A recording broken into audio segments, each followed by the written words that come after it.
Euradio présente Fréquence Europe, une chronique européenne réalisée par Radio Judaïka et le Centre Europe Direct de Strasbourg.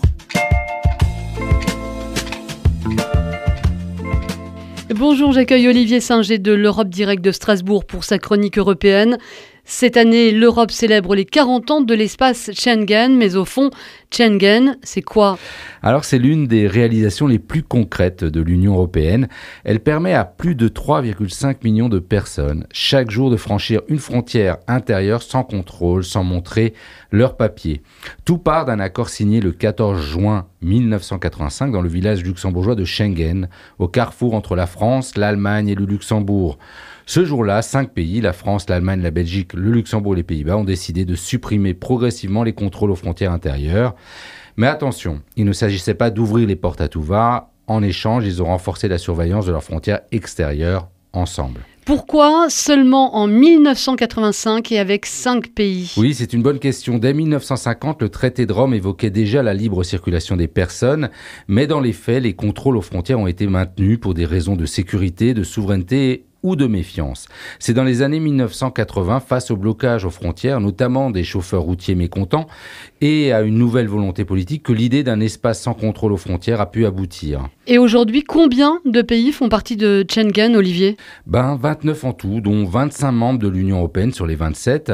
Depuis le 1er janvier 2025, la Bulgarie et la Roumanie y participent pleinement. Seuls l'Irlande et Chypre n'y sont pas encore totalement intégrés.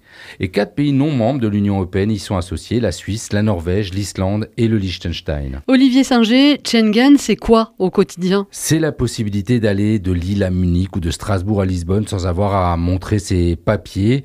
Pour les travailleurs frontaliers, les vacanciers, les étudiants, Erasmus ou les entreprises, c'est moins de paperasse, plus d'efficacité. Cette liberté, c'est Schengen qui la permet. Mais Schengen, Olivier, ce n'est pas que la fin des contrôles, hein ? Non, c'est aussi une coopération policière et judiciaire renforcée puisqu'on ne contrôle plus systématiquement aux frontières. Il a fallu partager les infos autrement. C'est le rôle du SIS, le système d'information Schengen, qui est basé à Strasbourg. Pour ceux qui ne le savent pas, le système d'information Schengen est un grand fichier partagé par les États membres. Il contient des alertes sur des personnes recherchées avec nom, date de naissance, parfois empreintes ou photos.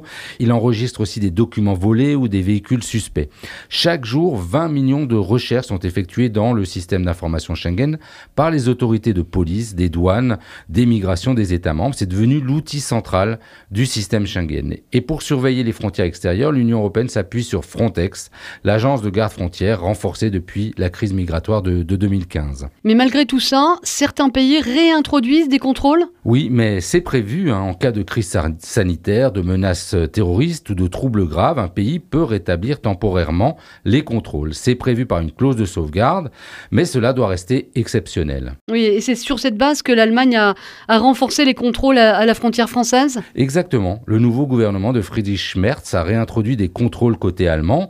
Les habitants de zones frontalières comme Strasbourg et Kehl en subissent les conséquences. Embouteillage quotidien au pont de l'Europe, perte de clientèle pour les commerces allemands, pénurie de main-d'œuvre française dans le land voisin du Bade-Württemberg. Les maires de Strasbourg et Kehl, Jeanne Berséguian et Wolfgang Britz, ont même écrit une lettre au chancelier Merz pour dénoncer les effets négatifs de ces contrôles. Alors Schengen, c'est un symbole fort de confiance entre pays européens. C'est aussi un moteur économique, mais le système est fragile. Chaque décision unilatérale, chaque contrôle prolongé fragilise le projet. Il ne faudrait pas qu'un simple barrage de police suffise à faire réapparaître des frontières mentales qu'on croyait dépassées depuis 40 ans maintenant. Merci Olivier Singer. EU Radio.